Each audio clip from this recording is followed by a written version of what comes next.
শোকানুষ্ঠান শেষে আজ খামেনির রাষ্ট্রীয় শোকযাত্রা।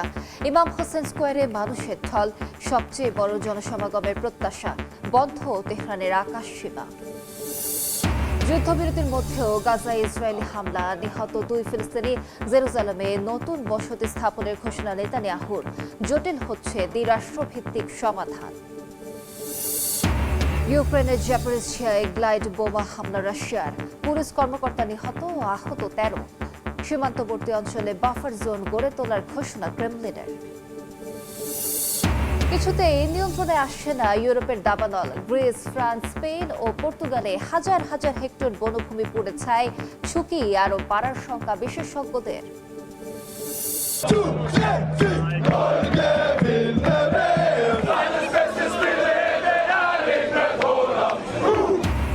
ঘুরিয়ে গেল হেক্সার স্বপ্ন, জ্বলে উঠলেন আর্লিং হালান্ড।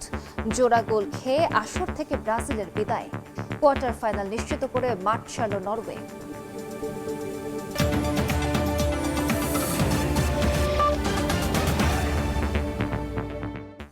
আন্তর্জাতিক সময়ের সঙ্গে আছি আমি আলিশা ইসলাম। ইরানের প্রয়াত সর্বোচ্চ নেতা আয়াতুল্লাহ আলী খামেনির শেষ বিদায় ঘিরে তেহরানে আজ রাষ্ট্রীয় শোকযাত্রা। গ্র্যান্ড মুসাল্লা থেকে খামেনির মরদেহবাহী কফিনটি নেওয়া হবে তেহরানের ফ্রিডম স্কোয়ারে। অংশ নিতে ইমাম হোসেন স্কোয়ার সংলগ্ন সড়কে নেমেছে মানুষের ঢল। টানা 3 দিনের আনুষ্ঠানিকতার পর লাখো মানুষের অংশগ্রহণে এটি দেশটির ইতিহাসে অন্যতম বৃহৎ শোক মিছিল হতে যাচ্ছে বলে দাবি আয়োজকদের। নিরাপত্তা জড়িত কারণে তেহরানের আকাশসীমা বন্ধ ঘোষণা। তেহরানের গ্র্যান্ড মুসাল্লা প্রাঙ্গণে শেষ হয়েছে আয়াতুল্লাহ আলী খামেনির জানাজা। সেখানে সর্বসাধারণের শ্রদ্ধা নিবেদনের জন্য রাখা হয় প্রয়াত সর্বোচ্চ নেতা ও তার পরিবারের সদস্যদের মরদেহ। সোমবার তেহরানের রাজপথে অনুষ্ঠিত হবে রাষ্ট্রীয় মর্যাদার বিশাল শেষ যাত্রা।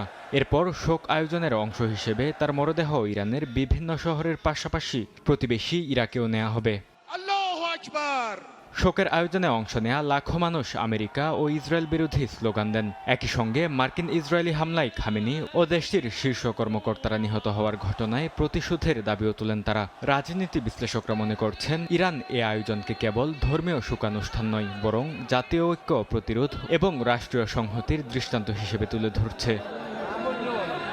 সেই বিদায়ে বাবার কফিনের পাশে জানাজায় অংশ নেন খামেনির 3 ছেলে। তবে নতুন সর্বোচ্চ নেতা আয়াতুল্লাহ মোজতবা খামেনি অনুষ্ঠানে প্রকাশ্যে উপস্থিত হননি। বিভিন্ন প্রতিবেদনে বলা হয়েছে, হামলায় আহত হওয়ার পর তিনি নিরাপত্তাজনিত কারণে এখনও জনসমক্ষে আসছেন না।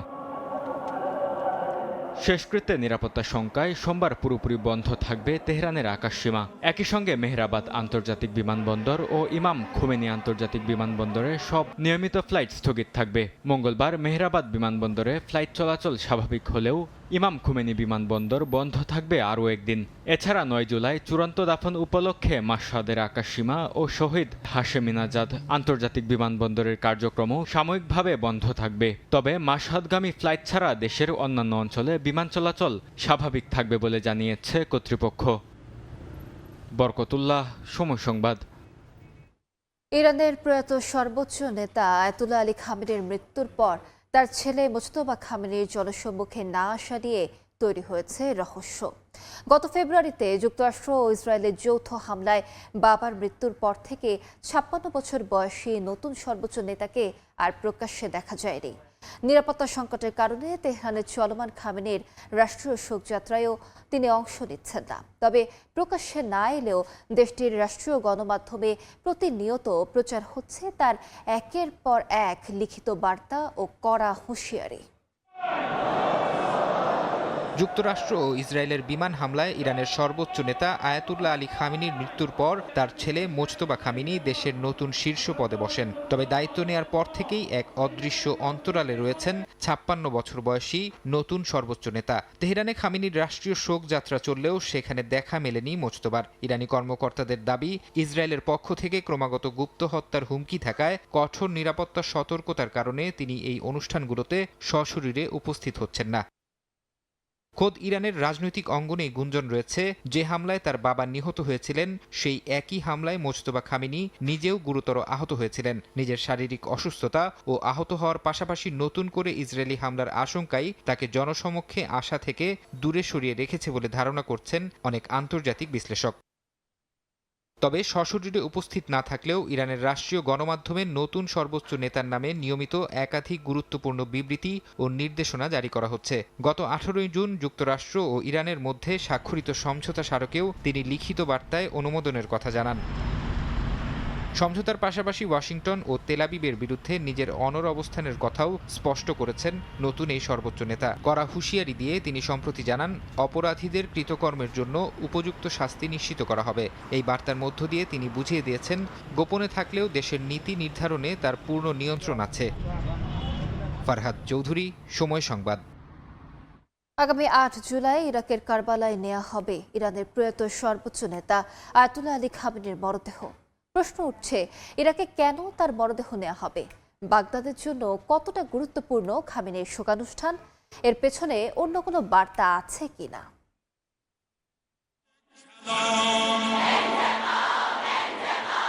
প্রয়াত আয়াতুল্লাহ আলী খামেনির জানাজার আনুষ্ঠানিকতা শুধু ইরানের নয়, বরং ইরাকের জন্য একটি গুরুত্বপূর্ণ রাজনৈতিক ও ধর্মীয় ঘটনা। 8 জুলাই খামেনির মরদেহ নিয়ে যাওয়া হবে ইরাকে। সেখানে কারবালা ও নাজাফ শহরে সরকারি সমন্বয় এবং পপুলার মোবিলাইজেশন ইউনিটস এর সহযোগিতায় বড় পরিসরে শোকানুষ্ঠান হবে। এরপর মরদেহ আবারও ইরানের মাশহাদে নিয়ে দাফন করা হবে। প্রশ্ন হলো, একজন ইরানি নেতার শেষ বিদায় ইরাকে এত গুরুত্বপূর্ণ কেন? বিশ্লেষকরা বলছেন, রাজনৈতিক নেতাদের জানাজা শুধু একজন ব্যক্তিকে বিদায় জানানোর অনুষ্ঠান নয়, এটি রাজনৈতিক ঐক্য, বৈধতা এবং নেতৃত্বের ধারাবাহিকতা প্রদর্শনের মাধ্যম। তাই খামেনির জানাজার আনুষ্ঠানিকতাকেই ইরান তার আঞ্চলিক মিত্রদের মধ্যে ঐক্য ও সমর্থন পুনর্নিশ্চিত করার একটি সুযোগ হিসেবে দেখছে। ইরাকের গুরুত্বের প্রধান কারণ হলো এটি শিয়া ইসলামের অন্যতম পবিত্র ভূখণ্ড। কারবালা ও নাজাফ শতাব্দীর পর শতাব্দী ধরে শিয়া ধর্মীয় শিক্ষা ও নেতৃত্বের কেন্দ্র। অতীতে কাজার রাজবংশের কয়েকজন ইরানি রাজাকেও কারবালায় দাফন করা হয়েছিল। তাই ইরাকে খামেনিকে স্মরণ করার মাধ্যমে তার রাজনৈতিক ও ধর্মীয় উত্তরাধিকারকে শিয়া ঐতিহ্যের সঙ্গে যুক্ত করা হচ্ছে। সাম্প্রতিক বছরগুলোতে ইরানের আঞ্চলিক অবস্থান নানা চ্যালেঞ্জের মুখে পড়েছে। সিরিয়ায় তাদের প্রভাব কমেছে, লেবাননে চাপ বেড়েছে এবং ইরাকে পিএমইউকে রাষ্ট্রের অধীনে আনার প্রচেষ্টা চলছে। এই পরিস্থিতিতেই ইরাকে বড় আকারের শোকানুষ্ঠান দেখানোর উদ্দেশ্য হলো ইরানের আঞ্চলিক মিত্ররা এখনো একসঙ্গে রয়েছে এবং তাদের সম্পর্ক শুধু সামরিক নয়, সামাজিক ও রাজনৈতিকভাবেও শক্তিশালী।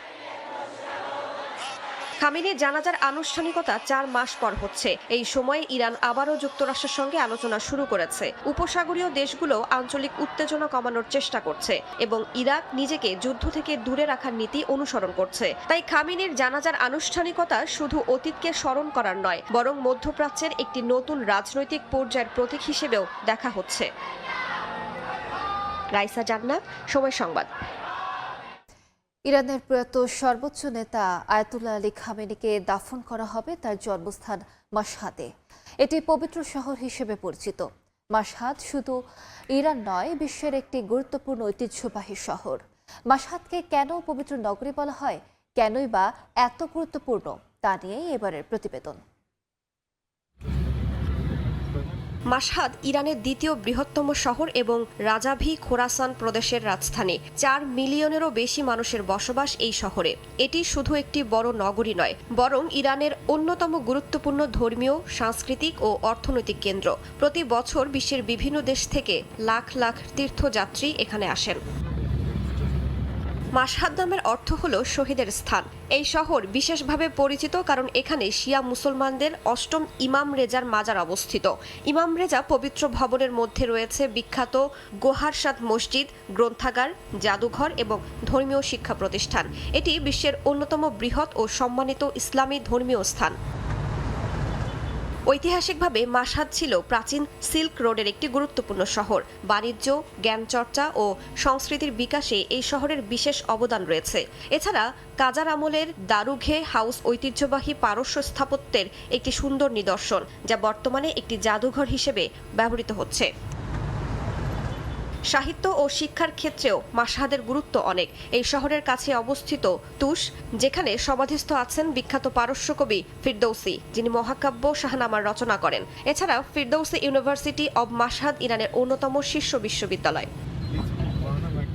অর্থনৈতিক দিক থেকেও মাশহাদ খুবই গুরুত্বপূর্ণ। পর্যটন, কৃষি, বাণিজ্য ও উৎপাদন শিল্প এই শহরের অর্থনীতির প্রধান ভিত্তি। এখানকার রেজা বাজার বিশেষভাবে পরিচিত জাফরান, কার্পেট, ফিরোজা পাথর এবং ধর্মীয় স্মারক বিক্রির জন্য। প্রাকৃতিক সৌন্দর্যের দিক থেকেও মাশহাদ আকর্ষণীয়। তোরকাবে ও সানজিদ, কাংগ্রাম, ভাকিলাবাদ পার্ক এবং কুহসাঙ্গি পার্ক পর্যটকদের কাছে জনপ্রিয় স্থান।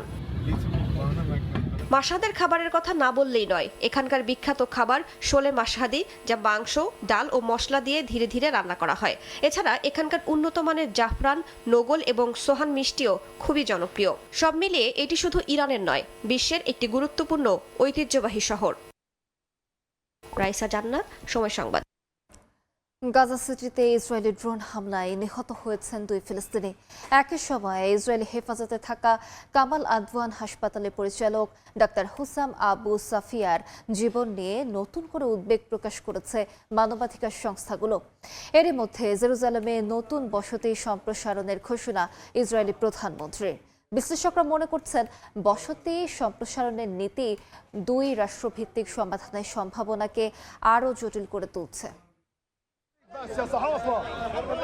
যুদ্ধবিরতি সত্ত্বেও রক্তপাত থামছে না গাজায়। স্থানীয় সময় রোববার সন্ধ্যায় গাজা সিটির কেন্দ্রস্থল আসামের জংশনের কাছে বেসামরিক নাগরিকদের লক্ষ্য করে ড্রোন হামলা চালায় ইসরায়েলি বাহিনী। এতে বেশ কয়েকজন হতাহত হন। যুদ্ধবিধ্বস্ত গাজায় বেসামরিক মানুষের নিরাপত্তা নিয়ে আবারও উদ্বেগ তৈরি করেছে এমন হামলায়। অব্যাহত রয়েছে উত্তর ও মধ্য গাজার বিভিন্ন এলাকায় ইসরায়েলের সামরিক অভিযান। এদিকে ইসরায়েলের কারাগারে আটক থাকা কামাল আদওয়ান হাসপাতালের পরিচালক ডাক্তার হুসাম আবু সাফিয়ার শারীরিক অবস্থা নিয়ে গুরুতর উদ্বেগ প্রকাশ করেছে ফিজিশিয়ান ফর হিউম্যান রাইটস। সংস্থাটির আইনজীবী সাম্প্রতিক কারাগার পরিদর্শনের পর জানান, আবু সাফিয়ার শরীরে নির্যাতনের চিহ্ন, মাথা ও ঘাড়ে গুরুতর আঘাত, শ্বাসকষ্ট এবং বারবার অজ্ঞান হয়ে পড়ার মতো লক্ষণ দেখা গেছে। চিকিৎসক সংগঠনটির দাবি, বিচার ছাড়াই আটক থাকা আবু সাফিয়ার আশঙ্কা কারাগারেই তার মৃত্যু হতে পারে। এ ঘটনায় স্বাধীন তদন্ত ও আন্তর্জাতিক হস্তক্ষেপের আহ্বান জানানো হয়। অন্যদিকে জেরুজালেমের উত্তরাঞ্চলের আতারুত এলাকায় একটি হেরিটেজ সেন্টারের উদ্বোধনীতে ইসরায়েলি প্রধানমন্ত্রী বিনিয়ামিন নেতানিয়াহু বলেন, জেরুজালেমের অখণ্ডতা নিশ্চিত করতে নতুন বসতি, অবকাঠামো ও অর্থনৈতিক উন্নয়ন এগিয়ে নেওয়া হচ্ছে। তবে ফিলিস্তিনিরা পূর্ব জেরুজালেমকে তাদের ভবিষ্যৎ রাষ্ট্রের রাজধানী হিসেবে দাবি করছে। আন্তর্জাতিক সম্প্রদায়ও পূর্ব জেরুজালেম ও পশ্চিম তীরের বসতিগুলোকে আন্তর্জাতিক আইনের দৃষ্টিতে অবৈধ দখলকৃত অঞ্চলে নির্মিত বলে বিবেচনা করে। বিশ্লেষকদের মতে, নতুন বসতি সম্প্রসারণের এই নীতি 2 রাষ্ট্রভিত্তিক সমাধানের সম্ভাবনাকে আরও সংকুচিত করছে। বরকতুল্লাহ, সময় সংবাদ। ইউক্রেনের জাপোরিজিয়ায় রুশ গ্লাইড বোমা হামলায় নিহত হয়েছেন এক পুলিশ কর্মকর্তা, আহত হয়েছেন অন্তত 13 জন। এদিকে আবারও পূর্বাঞ্চলের কস্তিয়ান্তিনিভকা শহর দখলের দাবি করেছে মস্কো, তবে তা প্রত্যাখ্যান করেছে কিয়েভ। একই সঙ্গে সীমান্তে বাফার জোন তৈরির ঘোষণা দিয়ে যুদ্ধের নতুন কৌশলের ইঙ্গিত দিয়েছে ক্রেমলিন। স্থানীয় সময় রোববার সন্ধ্যায় ইউক্রেনের দক্ষিণ পশ্চিমাঞ্চলীয় শহর জাপোরিজিয়ায় 2টি রুশ গাইডেড বোমা আঘাত হানে। হামলায় দায়িত্ব পালনরত এক পুলিশ কর্মকর্তা নিহত হন এবং গুরুতর আহত হন আরও 2 পুলিশ সদস্য। এছাড়া 2 শিশুসহ অন্তত 13 জন আহত হন। আঞ্চলিক গভর্নর জানান, হামলায় আবাসিক ভবন, ব্যক্তিগত বাড়িঘর এবং অন্তত 35টি অ্যাপার্টমেন্ট ক্ষতিগ্রস্ত হয়। একই সময়ে পূর্ব ইউক্রেনের কৌশলগত শহর কোস্তিয়ান্তিনিভকা আবারও দখলের দাবি করেছে রাশিয়া। শহরটি পুরোপুরি রাশিয়ার নিয়ন্ত্রণে এবং নিহত ইউক্রেনীয় সেনাদের মরদেহ হস্তান্তরের জন্য 6 ঘন্টার যুদ্ধবিরতির প্রস্তাবও দেওয়া হয়েছিল বলে দাবি মস্কোর। তবে ইউক্রেন সে প্রস্তাবে সাড়া দেয়নি বলেও দাবি করে ক্রেমলিন। ক্রেমলিনের মুখপাত্র দিমিত্রি পেসকভ বলেছেন, সীমান্তবর্তী রুশ অঞ্চলগুলোর নিরাপত্তা নিশ্চিতে ইউক্রেন সীমান্ত জুড়ে বাফার জোন গড়ে তোলা হচ্ছে। তার দাবি, খার্কিভ, সুমি ও দনিপ্রোপেট্রোভস্ক অঞ্চলের অংশ জুড়ে এই পরিকল্পনা ধাপে ধাপে বাস্তবায়ন করা হচ্ছে। প্রেসিডেন্ট ভ্লাদিমির পুতিনও সামরিক কমান্ডারদের সঙ্গে বৈঠকে একই অবস্থান পুনর্ব্যক্ত করেন। তবে রাশিয়ার এসব দাবি সরাসরি প্রত্যাখ্যান করেছেন ইউক্রেনের প্রেসিডেন্ট ভলোদিমির জেলেনস্কি। তার অভিযোগ, কোস্তিয়ান্তিনিভকা মধ্যকার পরিস্থিতি নিয়ে বিশ্বকে বিভ্রান্ত করতে ইচ্ছাকৃতভাবে মিথ্যা তথ্য ছড়াচ্ছে মস্কো। বরকতুল্লাহ, সময় সংবাদ। তীব্র তাপপ্রবাহের মধ্যে ইউরোপ জুড়ে ভয়াবহ রূপ নিয়েছে দাবানল। গ্রিস, ফ্রান্স, স্পেন ও পর্তুগালে হাজার হাজার হেক্টর বনভূমি পুড়ে গেছে। ধ্বংস হয়েছে ঘরবাড়ি ও শিল্প কারখানা। কোথাও কোথাও স্থানীয় বাসিন্দারাও দমকল বাহিনীর সঙ্গে আগুন নেভানোর চেষ্টা করছেন। জলবায়ু পরিবর্তনের প্রভাবে ইউরোপে দাবানলের ঝুঁকি আরও বাড়তে পারে বলে সতর্ক করছেন বিশেষজ্ঞরা। গ্রিসের দ্বিতীয় বৃহত্তম শহর থাসালোনিকির উত্তরাঞ্চলে শুরু হওয়া দাবানল নিয়ন্ত্রণে হিমশিম খাচ্ছে কর্তৃপক্ষ।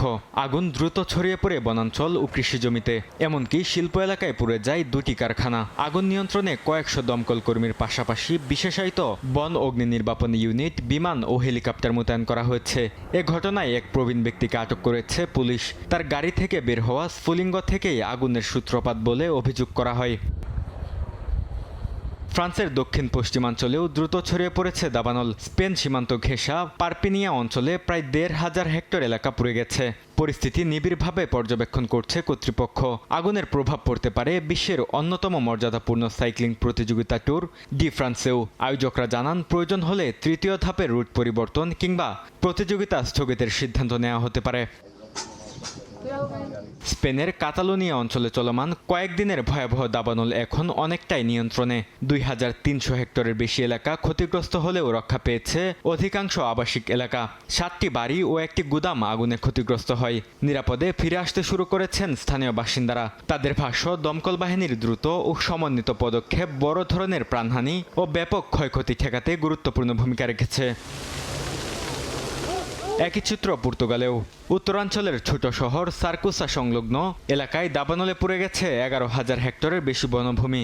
আগুন নিয়ন্ত্রণে স্থানীয় বাসিন্দারাও দমকল কর্মীদের সঙ্গে সরাসরি অংশ নিচ্ছেন। কেউ পানি ও পানীয় সরবরাহ করছেন, আবার কেউ ট্রাকে বসানো পাইপ দিয়ে আগুন নেভানোর চেষ্টা করছেন। ইউরোপ জুড়ে চলমান তীব্র তাপপ্রবাহ ও শুষ্ক আবহাওয়া দাবানলকে আরও ভয়াবহ করে তুলছে বলে সতর্ক করেছেন বিশেষজ্ঞরা। বরকতুল্লাহ, সময় সংবাদ। এবারের বিশ্বকাপে শেষ হলো ব্রাজিলের পথ চলা। আর্লিং হালান্ডের দানবীয় পারফরমেন্সে উড়ে গেল সেলেসাওরা। জোড়া গোল করে দলকে কোয়ার্টার ফাইনালে নিয়ে গেছেন নরওয়েজিয়ান ফরওয়ার্ড। ব্রাজিল হেরেছে 2-1 গোলে। সান্ত্বনার গোলটি করেছেন নেইমার জুনিয়র। গোল্ডেন বুটের রেসে সমান 7 গোল করে মেসি এমবাপ্পের পাশে এখন হালান্ড।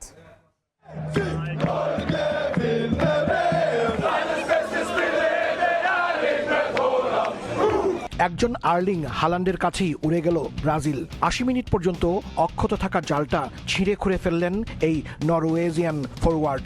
জোড়া গোল করে ম্যাচটাকে বের করে নিলেন একাই। পুরো ম্যাচে দারুণ পারফর্ম করেও হারের কান্নায় ডুবতে হলো অ্যালিসন বেকারকে। তবে প্রতিপক্ষ যদি হয় হালান্ডের মতো কেউ, তাহলে সে হারে লজ্জার চেয়েও বেশি থাকে বিস্ময়। 5 বারের বার এসেও নরওয়ে গেরও খুলতে পারল না ব্রাজিল। পূর্বসূরীদের মতোই মাথা নিচু করে মাঠ ছাড়তে হলো কার্লো আনচেলত্তিকে। কোয়ার্টার ফাইনালে চলে গেল লায়নরা। ম্যাচটা শুরুতেই শেষ হতে পারত। মেথিয়াস কুনিয়াকে ফাউল করে ব্রাজিলকে পেনাল্টি উপহার দিয়েছিল নরওয়ে, কিন্তু ভিনি কিংবা ক্যাসিমিরো এগিয়ে না এসে সবাইকে অবাক করে শট নেন গিমারেজ। হলুদ জার্সিতে নেয়া প্রথম পেনাল্টিটাই মিস করে বসলেন মিডফিল্ডার। কপাল পুড়ল সেলেসাওদের। এরপর ম্যাচ জুড়ে বল পজিশনে রাখলেও অফ দ্য বলে ব্রাজিলের সামনে হাঁসফাঁস করছিল নরওয়ে। একের পর এক আক্রমণে উঠে ভিনি মার্টিনেল্লিরা, কিন্তু ফাইনাল টাচ আসেনি কারো কাছ থেকেই। উল্টো নাইল্যান্ডের গ্লাভসে বারবার আটকে যায় সব চেষ্টা। বিরতি থেকে ফিরে এন্ড্রিক মাঠে নামলে গতি পায় ম্যাচ, কিন্তু ভিনির বাড়ানো বল থেকে ম্যাচের সবচেয়ে সহজ সুযোগটা কাজে লাগাতে ব্যর্থ হন তিনি। নেইমার নেমেও সুবিধা করতে পারেননি, কখনো পোস্টে, কখনো মিডফিল্ডারদের গায়ে, আর কখনো গোলকিপারের কাছে আটকে যায় ব্রাজিল।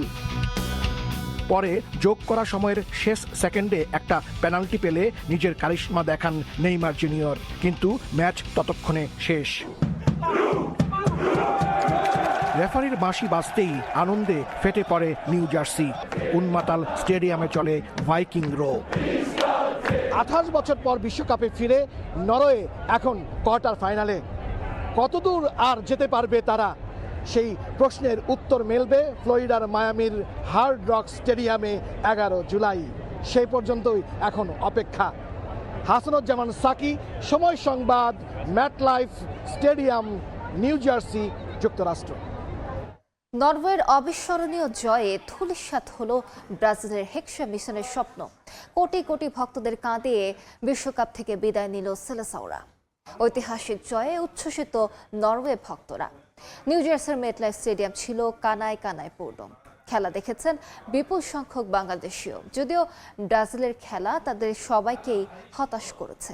বিস্তারিত জানাচ্ছেন Hasanuzzaman Psaki.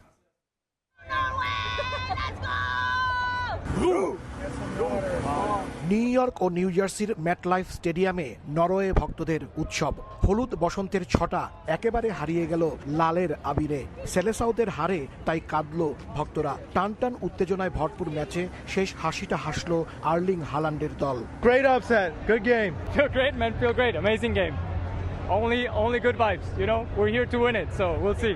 Amazing. This is my second game, and if it wasn't for Holland, we wouldn't be here today. If it wasn't for the fans of Norway and what they do, we wouldn't be here. শেষ 16 এ যেন ছিল রুদ্ধশ্বাস লড়াই। প্রথম 2 মিনিটেই নরওয়ের গোল অফসাইডের কারণে বাতিল হয়ে যায়। 14 মিনিটে পেনাল্টি পেয়েও জালে জড়াতে পারেনি ব্রাজিলের মিডফিল্ডার ব্রুনো গিমারেজ। প্রথমার্ধের হাইড্রেশন ব্রেকের আগেই এত কাহিনী। ব্রাজিলের বিপক্ষে জিতে নরওয়ের ভক্তরা এখন সেমিফাইনালের স্বপ্নে বিভোর, আর স্বপ্নভঙ্গের যন্ত্রণায় কাতর Brazil. It was bad. It wasn't great. I was so sad. I feel very disappointed right now. It was a tough loss for Brazil. My daughter was very upset. প্রথমেই যখন পেনাল্টিটা মিস হয় তখনই ভাবলাম যে আজ আমাদের ভাগ্য সহায় দিচ্ছে না। সেকেন্ড হাফে এনরিকের চান্স মিস, এই দুটোই ভাইটাল হয়ে গেল। আর হালান্ড দুটো চান্স, দুটো গোল। 80% দর্শক ব্রাজিলের সমর্থক, সবার মন ভেঙেছে। তবে আর্জেন্টিনার সমর্থকরা বেজায় খুশি। অসাধারণ লাগছে আমার। We're finally out. Brazil's out. Argentina, Messi going to the finals. You already know. এবারের বিশ্বকাপে শুরু থেকেই হট ফেভারিট কিংবা ছন্দে ছিল না ব্রাজিল, কিন্তু তারপরেও রাউন্ড 16তে এসে হেক্সা মিশনের স্বপ্ন দেখেছিল সেলেসাও ভক্তরা। কিন্তু সেই স্বপ্ন গুড়ে বালি, যা কাঁদালো কোটি কোটি ব্রাজিল ভক্তদের। Hasanuzzaman Saki, Somoy Sangbad, New York, New Jersey, MetLife stadium, যুক্তরাষ্ট্র। বিশ্বকাপের মঞ্চে থামল এক কিংবদন্তির পথ চলা। নরওয়ের বিপক্ষে হেরে বিদায় নিল ব্রাজিল। আর মাঠ ছাড়ার আগেই আন্তর্জাতিক ফুটবলকে বিদায় জানালেন নেইমার জুনিয়র। একটা কান্না ভেজা বিদায়, একটা যুগের সমাপ্তি। মেটলাইফ স্টেডিয়ামে যেখানে নেইমারের আন্তর্জাতিক যাত্রা শুরু হয়েছিল, সেখানেই তা শেষ হলো। নরওয়ের কাছে 2-1 গোলে হেরে বিশ্বকাপ থেকে বিদায় নেয়ার পর ব্রাজিলের কিংবদন্তি ঘোষণা দিলেন, আর নয়, এখানেই শেষ। শেষ 16 লড়াইয়ে আর্লিং হ্যালান্ডের জোড়া গোলে ছিটকে গেল ব্রাজিল। ম্যাচের শেষ মুহূর্তে পেনাল্টি থেকে গোল করে ব্যবধান কমান নেইমার নিজেই, কিন্তু তা শুধু সান্ত্বনাসূচক গোল হয়েই থেকে গেল। শেষ বাঁশি বাজতেই মাটিতে বসে পড়েন তিনি। চোখের জল এদিন আর লুকাতে চেষ্টা করেননি পোস্টার বয়। কান্না ভেজা কণ্ঠেই জানিয়ে দেন নিজের বিদায় বার্তা। 34 বছর বয়সী এই তারকার রেখে গেলেন এক বর্ণাঢ্য ক্যারিয়ার। 16 বছরে 130 ম্যাচ, 80 গোল, 59 অ্যাসিস্ট। পেলেকে ছাড়িয়ে ব্রাজিলের সর্বকালের সর্বোচ্চ গোলদাতা হিসেবেই থামলেন তিনি। কাফুর পরে সবচেয়ে বেশি ম্যাচ খেলা দ্বিতীয় খেলোয়াড়ও এখন নেইমার। 2010 সালে যুক্তরাষ্ট্রের বিপক্ষে অভিষেক ম্যাচেই গোল করে শুরু, আর 2026-এ এসে সেই মেটলাইফেই শেষ পাতা। নেইমারের বিদায়ে একটা প্রজন্মের গল্প থামলো, তবে ব্রাজিল ফুটবলের সামনে এখন নতুন চ্যালেঞ্জ। বিকল্প খুঁজতে হবে নেইমার দা সিলভা সান্তোস জুনিয়রের। নিয়ন মোহাইমেন, সময় সংবাদ। স্বাধীনতার 250 বছর পূর্ণ করল যুক্তরাষ্ট্র। ইতিহাসের এই বিশেষ মাইল ফলক ঘিরে দেশজুড়ে বর্ণাঢ্য আয়োজন করা হয়েছে। রাজধানী ওয়াশিংটন ডিসি সহ বিভিন্ন অঙ্গরাজ্যে জমকালো আতশবাজিতে মুগ্ধ হন লাখো মানুষ। স্বাধীনতার চেতনাকে ধরে রেখে দেশকে আরও শক্তিশালী করার আহ্বান জানান প্রেসিডেন্ট ডোনাল্ড ট্রাম্প। আকাশ জুড়ে রঙিন আতশবাজির ঝলক, মঞ্চে জমজমাট কনসার্ট আর শহর জুড়ে উৎসবের আমেজে মেতে উঠেছেন লাখো মানুষ। স্বাধীনতার 250 বছর পূর্তিতে নজিরবিহীন আয়োজনে সেজেছে পুরো যুক্তরাষ্ট্র। রাজধানী ওয়াশিংটন ডিসিতে সবচেয়ে বড় আয়োজন করা হয়। বজ্রঝড়ে অনুষ্ঠান কিছু সময়ের জন্য স্থগিত থাকলেও পরে বিশাল সমাবেশে বক্তব্য দেন প্রেসিডেন্ট ডোনাল্ড ট্রাম্প। স্বাধীনতার চেতনাকে ধরে রেখে দেশকে আরও শক্তিশালী করার আহ্বান জানান তিনি। বক্তব্যের পরই যুক্তরাষ্ট্রের ইতিহাসের অন্যতম বৃহৎ আতশবাজি প্রদর্শনী শুরু হয়। নতুন এয়ারফোর্স ওয়ানকে ঘিরে যুদ্ধ বিমানের বিশেষ ফ্লাইপাস্টও ছিল অনুষ্ঠানের অন্যতম আকর্ষণ। আমরা ইতিহাসের সবচেয়ে আনন্দময় ও গৌরবোজ্জ্বল এক মাইলফলক উদযাপনের জন্য একত্রিত হয়েছি। 2.5 শতাব্দী ধরে আমেরিকান প্রজাতন্ত্র মানব ইতিহাসের অন্যতম শ্রেষ্ঠ অর্জন হিসেবে দাঁড়িয়ে আছে। আর এই পতাকা সেই জাতির প্রতীক, যাকে পৃথিবীর ইতিহাসের সবচেয়ে অসাধারণ ব্যতিক্রমী ও অন্যান্য জাতি বলে আমরা বিশ্বাস করি। শুধু ওয়াশিংটন নয়, New York, Philadelphia, Los Angeles সহ বিভিন্ন শহরেও ছিল উৎসবের আমেজ। কনসার্ট, সাংস্কৃতিক অনুষ্ঠান আর ঐতিহ্যবাহী হটডগ খাওয়ার প্রতিযোগিতায় অংশ নেন হাজারো মানুষ। ভার্জিনিয়ার মাউন্ট ভার্ননে 50টি দেশের 150 জন অভিবাসী নতুন মার্কিন নাগরিক হিসেবে শপথ নেন। 4 জুলাই এখানে থাকতে পেরে আমি ভীষণ আনন্দিত। আমরা আমেরিকাকে ভালোবাসি, আমাদের দেশকে ভালোবাসি। আমি সবচেয়ে বেশি অপেক্ষা করছি পুরো আয়োজনটি দেখার জন্য। উৎসবের মধ্যেও যুক্তরাষ্ট্রের পূর্বাঞ্চলের কোথাও কোথাও তাপমাত্রা 42 ডিগ্রি সেলসিয়াসে পৌঁছায়। ঝড় ও দমকা হাওয়ায় কয়েকটি অঙ্গরাজ্যে বিদ্যুৎ বিচ্ছিন্ন হয় লাখো মানুষ। স্বাধীনতার 250তম বার্ষিকী উপলক্ষে শুভেচ্ছা জানান জীবিত 4 সাবেক মার্কিন প্রেসিডেন্টও। তারা গণতন্ত্র, জাতীয় ঐক্য এবং দেশের প্রতিষ্ঠার আদর্শ ধরে রাখার আহ্বান জানান। ইশিতা আক্তার, সময় সংবাদ। এদিকে যুক্তরাষ্ট্রের স্বাধীনতা দিবস উদযাপনের রাতে নিউ ইয়র্কে বন্দুক হামলায় 4 শিশুসহ অন্তত 8 জন গুলিবিদ্ধ হয়েছেন। স্থানীয় সময় শনিবার রাতে কোনি আইল্যান্ডে এই ঘটনা ঘটে। খবর পেয়ে পুলিশ সদস্যরা দ্রুত ঘটনাস্থলে পৌঁছান। আহতদের মধ্যে 2 জন পুরুষ এবং 2 নারী রয়েছেন। গুলিবিদ্ধ শিশুদের বয়স 6 থেকে 14 বছর। তাদের উদ্ধার করে দ্রুত হাসপাতালে পাঠানো হয়েছে। 21 বছর বয়সী এক তরুণীর অবস্থা আশঙ্কাজনক বলে জানা গেছে। এবিসি নিউজ জানিয়েছে, পুলিশ ঘটনাস্থল থেকে একটি আগ্নেয়াস্ত্র উদ্ধার করেছে। তবে এই হামলার ঘটনায় এখন পর্যন্ত কাউকে গ্রেফতার করা হয়নি।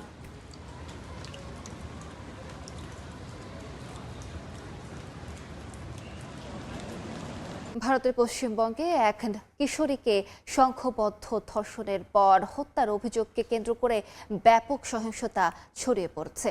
গণপিটুনিতে এক সন্দেহভাজন যুবক নিহত হয়েছেন বলে জানা গেছে। আহত হয়েছেন কয়েকজন পুলিশ সদস্য। শনিবার সন্ধ্যায় দক্ষিণ 24 পরগনার বারুইপুরে বাড়ি থেকে খাবার কিনতে বের হয়ে নিখোঁজ হয় ওই কিশোরী। রোববার সকালে বাড়ির কাছের একটি পুকুর থেকে বস্তাবন্দি অবস্থায় ওই কিশোরীর মরদেহ উদ্ধার করে পুলিশ। খবর ছড়িয়ে পড়লে কয়েক ঘন্টা সড়ক ও রেলপথ অবরোধ, টায়ারে আগুন সহ কয়েকটি যানবাহনে ভাঙচুর চালায় স্থানীয় বাসিন্দারা। এই ঘটনায় এখন পর্যন্ত 2 জনকে গ্রেফতার করা হয়েছে। এদিকে এই ঘটনাস্থলে মমতা বন্দ্যোপাধ্যায় যেতে পারেন এমন সম্ভাবনায় তার বাড়ির সামনে নিরাপত্তা জোরদার করা হয়েছে। এই ঘটনায় তীব্র প্রতিক্রিয়া জানিয়েছে তৃণমূল কংগ্রেস।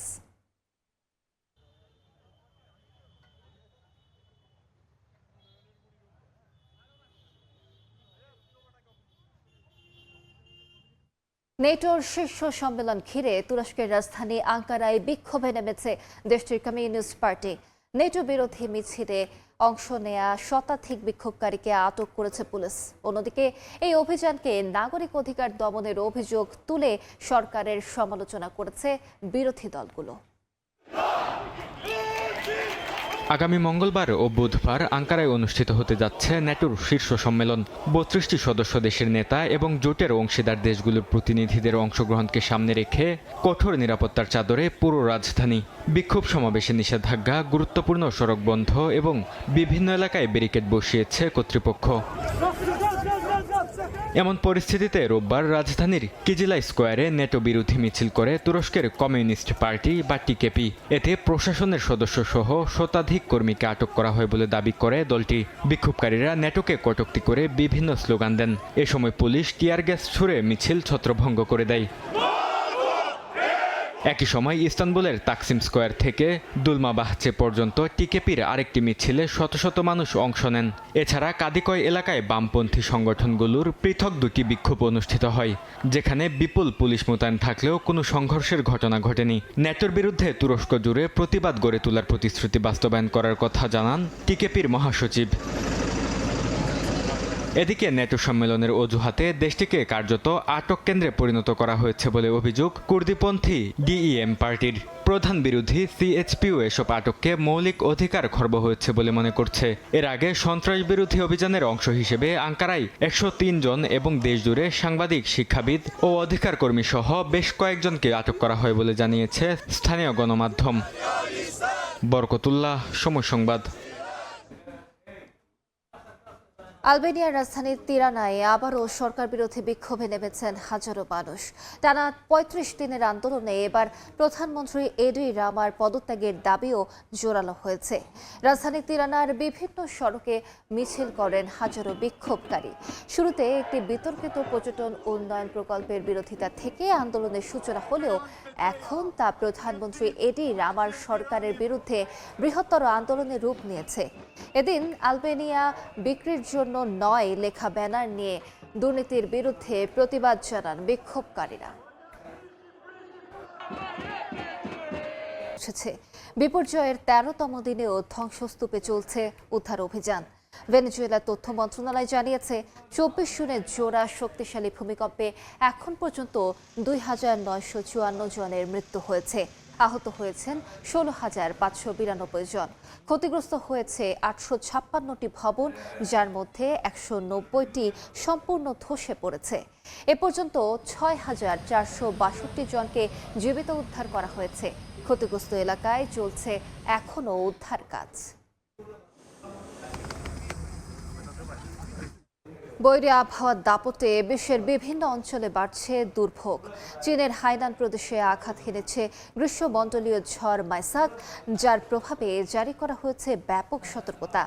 ভারতে মৌসুমি ভারী বৃষ্টি ও ঝড়ে জনজীবন বিপর্যস্ত হয়ে পড়েছে। আর ইউরোপে তীব্র খরা ও দাবদাহে দ্রুত কমছে মধ্য ইউরোপের বৃহত্তম হ্রদ লেক বালাটনের পানির স্তর। চীনের হাইনান প্রদেশের গ্রীষ্মমণ্ডলীয় ঝড় মাইসাক আঘাত হানার পর ব্যাপক সতর্কতা জারি করেছে কর্তৃপক্ষ। ঘণ্টায় প্রায় ৮৩ কিলোমিটার বেগের বাতাস ও ভারী বৃষ্টিতে বিমান, রেল ও ফেরি চলাচল সাময়িকভাবে বন্ধ রাখা হয়। ক্ষতিগ্রস্ত হয়েছে বন্দর কার্যক্রম। স্থানীয় আবহাওয়া দফতর জানিয়েছে হাইনানের পাশাপাশি গুয়াংডং, গুয়াংসি, গুইঝো ও হুইনানেও ভারী থেকে অতি ভারী বৃষ্টি আশঙ্কা রয়েছে। এদিকে মৌসুমি ভারী বৃষ্টি ও ঝড় ভারতের জনজীবনকে বিপর্যস্ত করে তুলেছে। মহারাষ্ট্রের মুম্বাই ও পুনে সহ বিভিন্ন এলাকায় গাছ উপড়ে পড়েছে, তলিয়ে গেছে সড়ক ও ঘরবাড়ি। কোথাও কোথাও গাছের নিচে আটকে পড়া শিশুদের উদ্ধার করতে হয়েছে। প্রবল বর্ষণে স্বাভাবিক জীবনযাত্রা মারাত্মকভাবে ব্যাহত হয়। পশ্চিম ও মধ্য ভারতেও বিস্তীর্ণ এলাকায় জলাবদ্ধতা ও বন্যা পরিস্থিতিরও অবনতি হয়েছে। ছত্তিশগড়ের রাজধানী রায়পুর সহ বিভিন্ন এলাকায় বাড়ি ঘরে পানি ঢুকে পড়েছে। কোমর সমান পানিতে চলাচল করতে হচ্ছে বাসিন্দাদের। আবহাওয়াবিদরা বলছেন, জুলাইয়ের মৌসুমি বৃষ্টিপাত কৃষির জন্য অত্যন্ত গুরুত্বপূর্ণ হলেও অতিবৃষ্টি অনেক অঞ্চলে দুর্ভোগের কারণ হয়ে দাঁড়িয়েছে।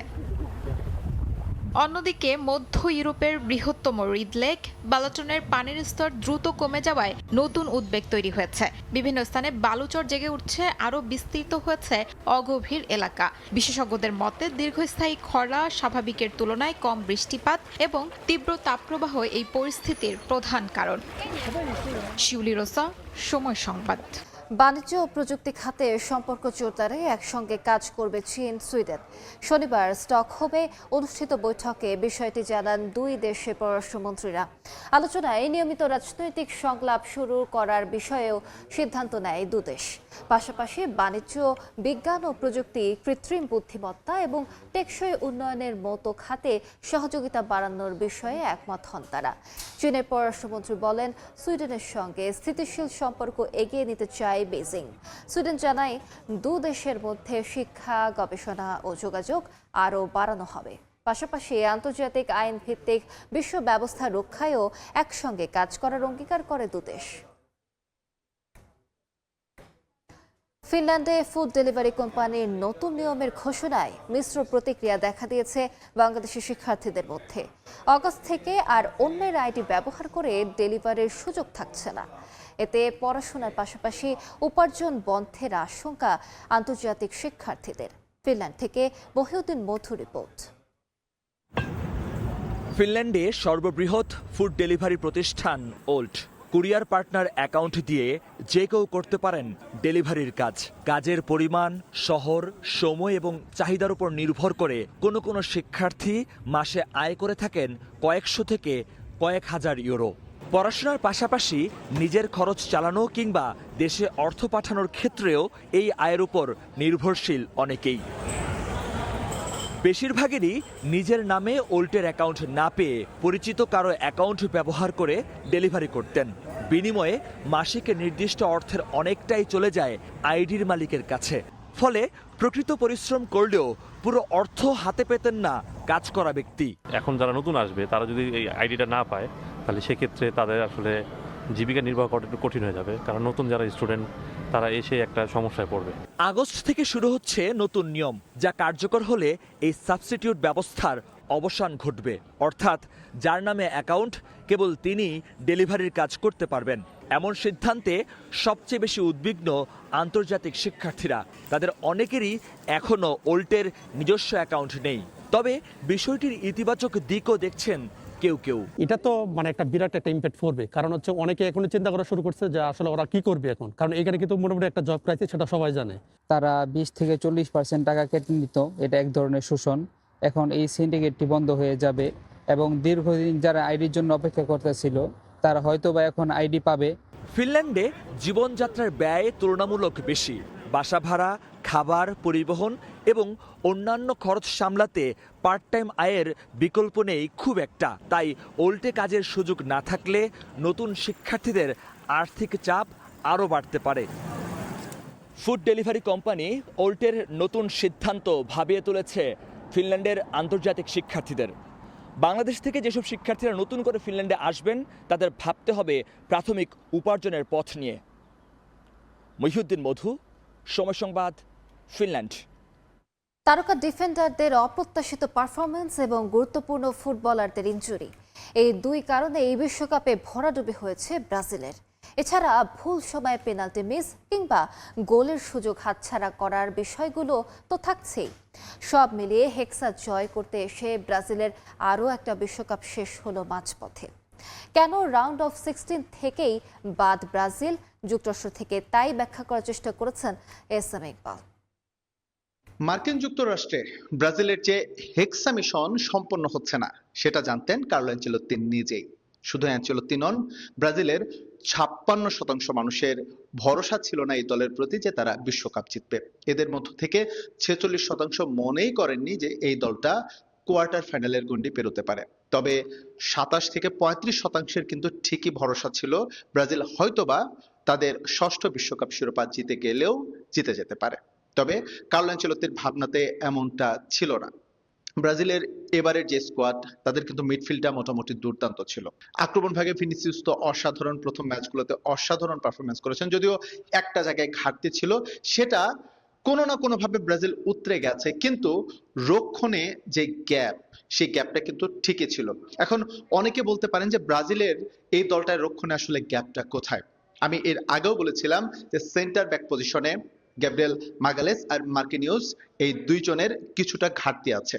প্রথম যেই গোলটাতে আর্লিং হাল্যান্ডের গোলে নরওয়ে লিড নেয়, এখানে কিন্তু স্পষ্টভাবে দেখা গেছে মাগালেস দাঁড়িয়ে আছেন বা চেষ্টা করেননি। আমরা জানি বডি ফিটনেসের কারণে হালান্ড আলাদা একটা অ্যাডভান্টেজ পান, কিন্তু তাকে প্রতিহত করার বা তাকে বডি কন্ট্যাক্টে হোক বা যেভাবে হোক প্রতিহত করার যে চেষ্টা, সেটা কিন্তু মাগালেসের কাছ থেকে দেখা যায়নি। ইনফ্যাক্ট তার পাশে মার্কিনিউস ছিলেন, তিনি অনেকটা নিষ্প্রভ ছিলেন। এবং সেকেন্ড গোলটা অর্থাৎ 90 মিনিটে যে গোলটা হলো, মোটা দাগে হালান্ডকে তারা অফার করেছেন বক্সে অর্থাৎ পোস্টে কিক করার জন্য। অ্যাজ এ রেজাল্ট ব্রাজিলকে এবারের বিশ্বকাপে রাউন্ড অফ 16-এই তাদের হেক্সা মিশনটা শেষ করতে হলো। এখন পর্যন্ত ব্রাজিলের অ্যাটাকিং মিড বা প্লে মেকিং যে পজিশন, সেই পজিশনটায় লুকাস পাকেতা ছিলেন আউটস্ট্যান্ডিং, দুর্দান্ত, কিন্তু তাকে ছাড়াই কিন্তু ব্রাজিলকে আজকে মাঠে নামতে হচ্ছে এবং তার যে অভাবটা সেটা হারে হারে টের পেয়েছে। ব্রাজিলিয়ান ফুটবল ভক্তদের আরো একটু অপেক্ষা করতেই হচ্ছে, কেননা তাদের হেক্সা জয়ের যেই সময়সীমাটা, এটা 2 যুগ পেরিয়ে এখন প্রবেশ করছে 28 বছরে। সে পর্যন্ত আসলে অপেক্ষা করা ছাড়া এই মুহূর্তে আর কিছুই করার নেই বিশ্বকাপের সবচেয়ে সফল দলের সমর্থকদের। এস এম ইকবাল, সময় সংবাদ, যুক্তরাষ্ট্র। যুক্তরাষ্ট্রের ফরওয়ার্ড ফোলারিন বালোগানের লাল কার্ডের নিষেধাজ্ঞা তুলে নিয়েছে ফিফা। ফুটবল নিয়ন্ত্রণ সংস্থা কথা রাখায় ধন্যবাদ জানিয়েছেন মার্কিন প্রেসিডেন্ট ডোনাল্ড ট্রাম্প। অন্যদিকে বেলজিয়ামের বিপক্ষে খেলতে বাধা না থাকায় মার্কিন ফরওয়ার্ড ফিফার সিদ্ধান্ত মেনে নিয়ে সামনের দিকে এগিয়ে যেতে চান। উত্তর আমেরিকান বিশ্বকাপের আয়োজক দেশ 3টি হলেও আধিপত্য যুক্তরাষ্ট্রের। মাঠের পারফরমেন্সে আধিপত্য মরিসিও পচেত্তিনোর শিষ্যদের। গ্রুপ পর্বে চ্যাম্পিয়নের পর রাউন্ড অফ 32তেও দাপট দেখিয়েছে মার্কিনিরা, তবে সেই ম্যাচেই ছিল অস্বস্তি। লাল কার্ড দেখেন দলের সেরা স্ট্রাইকার ফোলারিন বালোগান।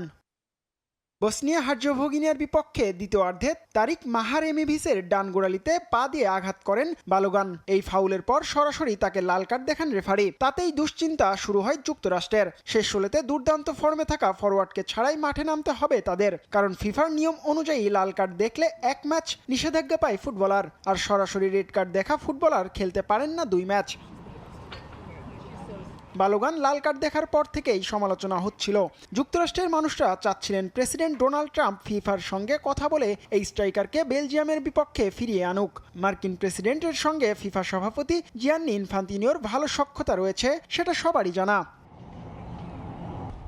অবশেষে তাই হলো, ট্রাম্পের জন্য নিয়মের ফাঁকফোকর বের করলেন ফিফা প্রেসিডেন্ট। সংস্থাটির ডিসিপ্লিনারি কোডের 27 নম্বর অনুচ্ছেদ অনুযায়ী ম্যাচ নিষেধাজ্ঞার এই সিদ্ধান্তটি 1 বছরের পর্যবেক্ষণমূলক সময়ের জন্য স্থগিত করে রেখেছে ফুটবল নিয়ন্ত্রক সংস্থা। এই সময়ের মধ্যে পুনরায় এমন ধরনের অন্যায় না করলে এই শাস্তি একেবারেই উঠে যাবে বালোগানের। যদিও নিজেকে নির্দোষ দাবি করছেন এই ফরওয়ার্ড। ঘটনাটি ছিল সম্পূর্ণ অনিচ্ছাকৃত। রেফারি যে সিদ্ধান্তটি নিয়েছিলেন তা অবশ্যই তার নিজস্ব সিদ্ধান্ত ছিল, কিন্তু আমার মতে সেটা ঠিক ছিল না। যেহেতু ঘটনাটি ইচ্ছাকৃত ছিল না, তাই একটা হলুদ কার্ড দেওয়াই হতো ন্যায্য। যাই হোক, ঘটনাটা ঘটে গেছে, এখন এটাকে মেনে নিয়ে আমাকে সামনে এগিয়ে যেতে হবে। চলমান বিশ্বকাপে যুক্তরাষ্ট্রের হয়ে সর্বোচ্চ 3 গোল করা ফুটবলারের নিষেধাজ্ঞা তুলে নেওয়ায় ফিফাকে ধন্যবাদ জানিয়েছে ট্রাম্প। তিনি সামাজিক যোগাযোগ মাধ্যমে লিখেছেন, সঠিক কাজটি করার জন্য এবং একটি বড় অবিচারকে বদলে দেওয়ার জন্য ফিফাকে ধন্যবাদ। জিহাদ আল হাসান, সময় সংবাদ। বিশ্বকাপ মিশন শেষে দেশে ফিরে বিরচিত সংবর্ধনায় সিক্ত নবাগত কেপ ভার্দে ফুটবল দল।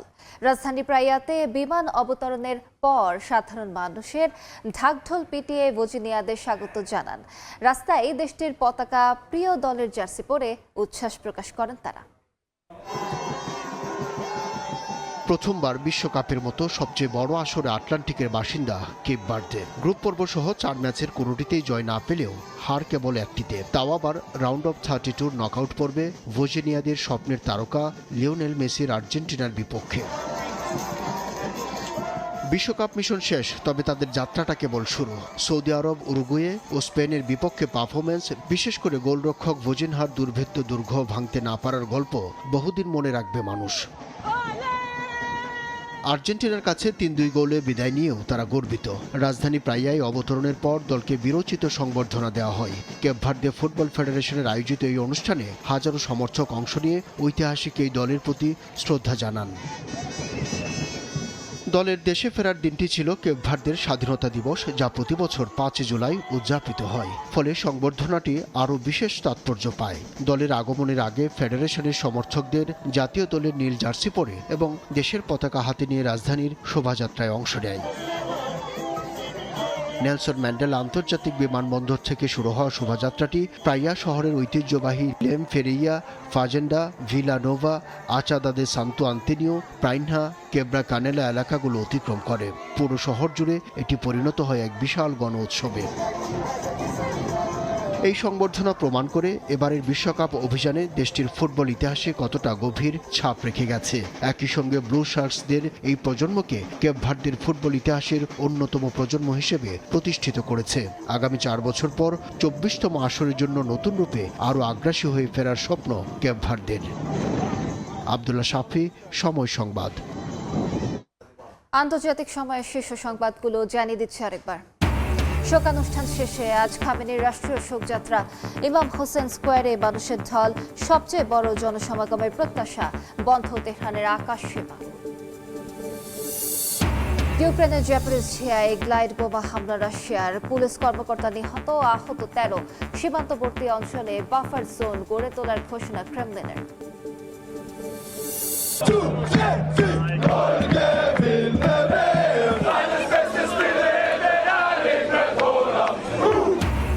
গুড়িয়ে গেল হেক্সার স্বপ্ন, আর্লিং হালান্ডের জোড়া গোলে বিশ্বকাপ থেকে ব্রাজিলের বিদায়। কোয়ার্টার ফাইনালে নরওয়ে মেক্সিকোকে হারিয়ে শেষ 8-এ ইংল্যান্ড।